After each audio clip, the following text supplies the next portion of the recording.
CPR. Holy shit. Holy shit. What the fuck did I just watch? Listen, the surge of hype that started brewing when this movie came out was insane. I'm talking about 94% on Rotten Tomatoes on like day one. Like everyone and their grandma was talking about how amazing and creepy this movie is. And I'm here to tell you the hype is well deserved.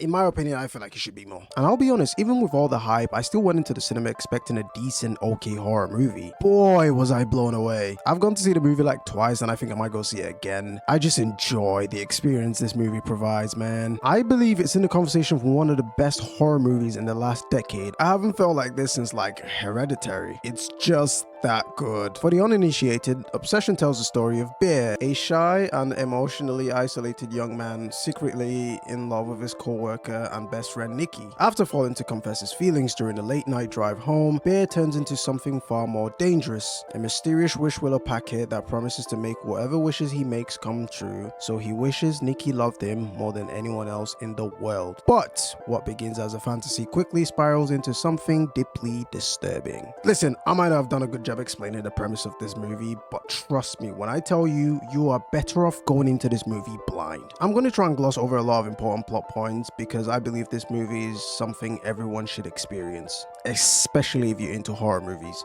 I think what makes Obsession so effective is that it doesn't just rely on cliche jump scares. Everything, and I mean everything in this film is engineered to create discomfort. I was clinching the entire movie. It's a movie that is bound to be remembered. Like genuinely, this movie has no business being as good as it is. The writing, the tension, the editing, the cinematography, the directing, the soundtracks, the fucking performances, all my days, the performances. I don't think it's crazy to say that without the spectacular performances from the actors, this movie falls apart instantly. And don't get it twisted, the writing is fucking fantastic, the directing is so good it actually feels like witchcraft. But without the performances, none of it works as well as it did. India Navarro, who plays Nikki, gives one of the best horror movie performances I've ever seen in a long time. Actually, fuck that, I think it's one of the best performances I've seen, point blank period. She fucking owns the screen and she is creepy as fuck. Those shots of her in the shadows or one where she's just lurking in the background, her insane ability to switch from happy to sad to terrified to manipulating and back to happy again was just brilliantly performed. Outstanding. As soon as the wish from Bear kicks in, she understood the assignment and did not disappoint. No, seriously, I've said this before, you can play a character well, like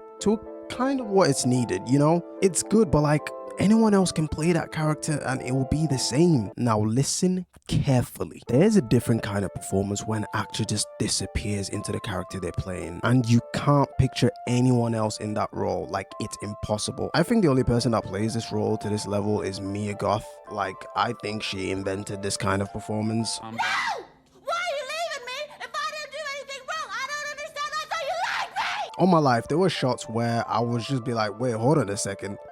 Is that Pearl, bro? Actually, while I was editing this video, I saw an interview of Indy and she says she took inspiration from the movie Pearl.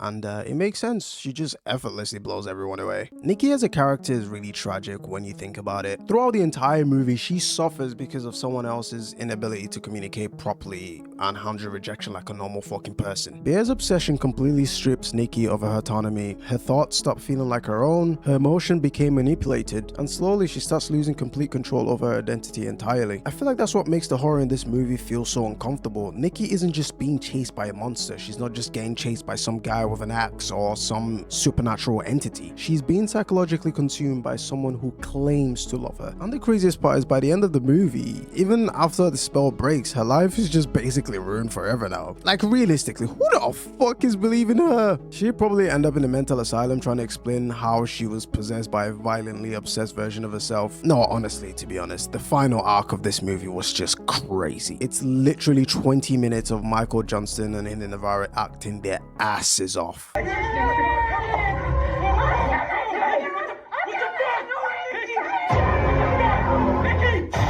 rip my eyes out of my fucking skull and shove the barrel of my pussy. Nope, nah.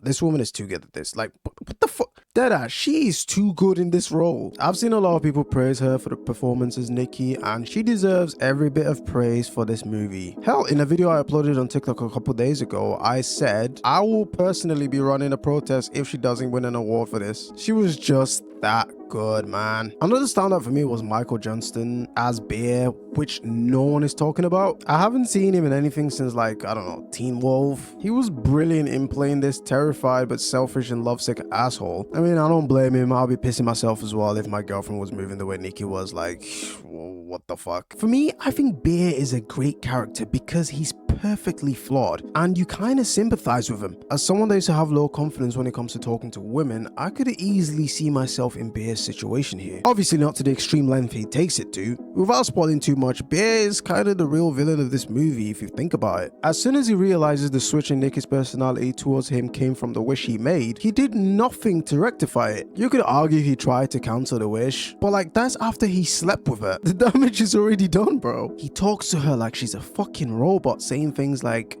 "You're so beautiful, and you are normal, but this isn't okay, Nikki. No. Do you like me? Do you even like me at all? Is Nikki happy?" It's pretty difficult to put into words how disgusted I am. Or that scene where he was yelling at her to act like the real Nikki. Like, bro, what the fuck? I think the one that did it for me was the scene where the real Nikki actually broke through and was speaking to Bear, essentially begging Bear to kill her because the pain she's in is too much and is unbearable. And it's like, okay, the real Nikki is communicating with you. Now is probably the best time to investigate this and help her, right? Right? This is what I need you guys to lock the fuck in and listen. Instead of helping her, this motherfucker goes, You are you, Nikki. Please don't wake her up. Just kill me.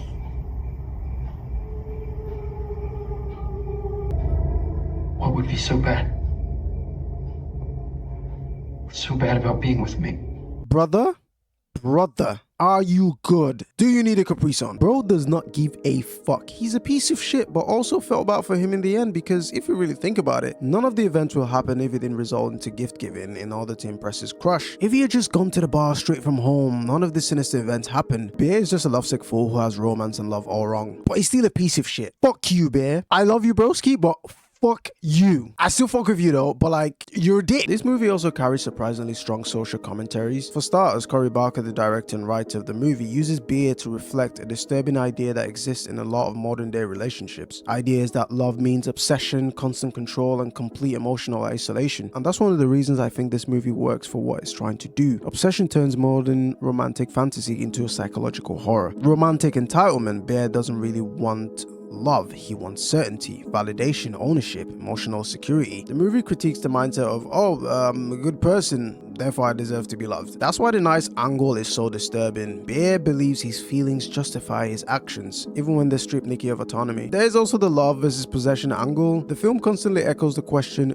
do you actually love this person, or do you just want them to belong to you? Bear is constantly mistaking emotional dependency for intimacy, and that's where the horror comes from. You get the forced affection, constant surveillance, inability to separate, emotional imprisonment, and from that point the relationship becomes less romantic and more parasitic. Fuck me, I need to go back to school. And obviously the biggest one is the male loneliness and emotional immaturity. Bear represents a certain type of modern isolation, the social disconnect. He's emotionally repressed, like when his cat died and he repressed that to go hang out with Nikki. He's terrified of rejection. Literally the very first scene of the movie, he's practicing his speech to tell Nikki how he feels. I'll be honest though, the amount of time I've done this shit, like, let's not talk about it, bro. Also the inability to communicate honestly. She gives him a chance to tell her how she feels before he made that wish. She literally asks him, do you like me? And this fucking donut was like, what? No, ew, no, I don't like you. Nah, I don't like you like that. My brother in Christ, are you good? You need a kick out. Instead of vulnerability, he chooses control. That's why the wish matters symbolically. It's a shortcut around emotional risk. In simple terms, the movie is essentially saying certain motherfuckers would rather control love than risk rejection. And for me, that's creepy as fuck. Don't do that. There are a lot more, but if I were to go over everything, we'll be here for like 2 hours and I'll be going into full-blown spoilers, which I'm trying not to do. I'm trying my best not to do that in this video. I think I'm trying. These were the ones that stood out to me throughout the entire movie. I feel like I haven't talked about Sarah or Ian at all in this video, but they are fine. They were more in the background. I like Sarah, she's cool, but Ian, not so much. One thing I will give him a pass though is he made me laugh this movie, I'll be honest. Those facial expressions were fucking killing me, bro.